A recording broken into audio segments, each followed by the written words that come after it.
Calgary police issue an apology. We can't move forward until we've at least acknowledged the past. Is saying sorry for years of mistreatment enough for the LGBTQ community? CTV Calgary, local breaking news with Tara Nelson. Hello and thank you for joining us. A frank admission and an emotional apology today from the Calgary Police Force to the LGBTQ community. Police Chief Roger Chaffin acknowledged his department has mistreated gender and sexually diverse people over the years, and he promised to do better. Those in the community say it's a good place to start. Kathy Lee has more.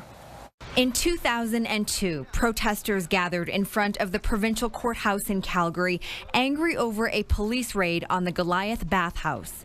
16 years later, the chief of police is apologizing for that incident and decades of injustices made against the LGBTQ community. By denying you the compassion and respect you deserve, we contributed to the systemic discrimination and marginalization that has marked your history. We are sorry for the role we played in this painful part of your past.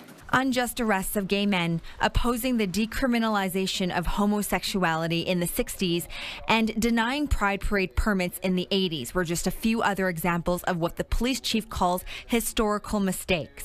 Hearing an institution like police be able to hold themselves accountable and say the words, "We're sorry for things that have happened in the past, in the past histories of our community," and it creates a sense of hope in terms of where we're moving to. After years of discussions with the gender and sexually diverse community, Chief Chaffin says CPS learned people feared and mistrusted police, and that now is a time to rebuild that trust. We can't move forward until we've at least acknowledged the past to say, well, this is something that we could have done better. Lindsay Peace, whose son Ace is transgender, says the apology means a safer future for her child, but there's more work to be done. And I think it's important to realize that this is just the beginning, and a lot of progress has been made with the sexually diverse community, but not as much with the gender diverse community.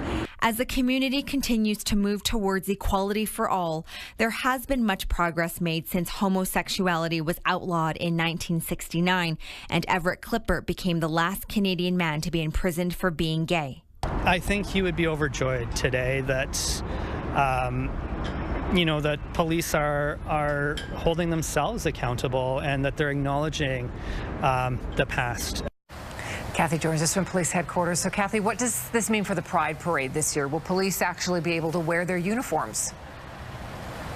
Tara, that issue is still up for debate at this point. As you know, 2 years ago, Calgary police were able to walk in the Calgary Pride Parade with their uniform. But then last year, Calgary Pride says community members from the LGBTQ came and expressed that they were fearful and they mistrusted Calgary police.